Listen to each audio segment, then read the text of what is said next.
తెలంగాణ బడ్జెట్పై పాలక ప్రతిపక్షాల మధ్య మాటల తూటాలు పేలుతున్నాయి.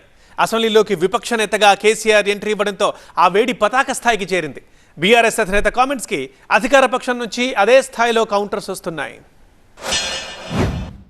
ఆర్థిక మంత్రి ప్రతి మాటను ఒత్తి ఆ డబ్బు వచ్చినప్పుడు అదేందో పెద్ద మహాప్రపంచం విజయంలాగా ఒత్తి చెప్పడం తప్ప కొత్తది ఏమి లేదు.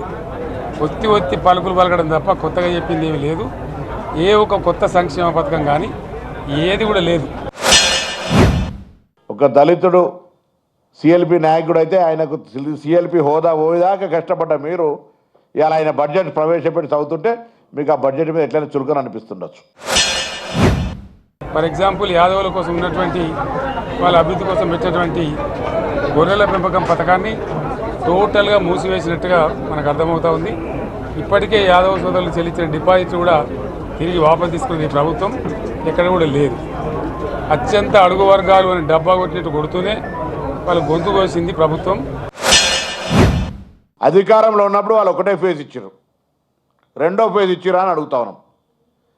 రెండో ఫేజ్ ఇయ్యని వాళ్ళు మీరు గొర్రెల స్కీమ్కు ఏదో జరిగింది అని మాట్లాడితే ఇవాళ మొదటి స్కీమ్లో వేసినోడే జైలు ఉన్నాడు అవినీతి మీద. మీరు వాళ్ళని సమర్థిస్తున్నారా? మేము 2 పంటలకు కూడా ఇచ్చినాం రైతు బంధు. ఇప్పుడు వీళ్ళు ఎగ్గొడతామని చెప్తా ఉన్నారు. అంటే ఇది పూర్తిగా రైతు శత్రు ప్రభుత్వం అనేది తెలుస్తూ ఉంది. ధాన్యం కొనుగోలు చేయలేదు, విద్యుత్ సరఫరా చేయడం లేదు, నీళ్ళు సరఫరా చేయడం లేదు. ₹1,00,000 లోపల ఉన్నటువంటి 11 లక్షల చిల్లర మంది రైతులకు ఒకే దఫా వేసిన వాళ్ళు శత్రువులమా రైతులకు తెలుస్తుంది. పేద వర్గాలకు సంబంధించిన పాలసీ ఏమిటి అనే దాని మీద ఏ ఒక్క దాని మీద కూడా గ్యాసు ట్రాషే తప్ప చిల్లర మల్లర ప్లాట్ఫామ్ స్పీచ్ లాగా ఉంది తప్ప అది బడ్జెట్ ప్రసంగం లాగా లేదు. అంటే బడ్జెట్ రాసి కేసీఆర్ గారు అప్రూవల్ తీసుకోవాల్సి ఉండేదని నాకు తెలియదు. అది కేసీఆర్ అప్రూవ్డ్ కాదు కావచ్చు, ఆయనకు నచ్చకపోతుంది కావచ్చు. ప్రజాస్వామ్యంలో అట్లా ఆయన ప్రతిపక్ష నాయకుని అప్రూవల్ తీసుకొని చేయాల్సిన అవసరం లేదు. ఇది పేదల బడ్జెట్ కాదు, రైతుల బడ్జెట్ కాదు, యువల బడ్జెట్. విశ్లేషణలో మీకు తెలుస్తుంది. భవిష్యత్తులో బ్రహ్మాండంగా మేము దీన్నంతా కూడా చీల్చి చెండాడబోతాం.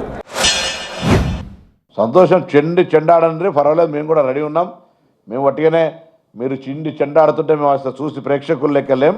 ఉంటుందా చూస్తాం, నడుస్తుందా చూస్తాం. అట్లనే చీల్చి చెండాడతాం కూడా గంతే. చీల్చి చెండాడడానికి ఇది యుద్ధం కాదు, రాజరికం కాదు.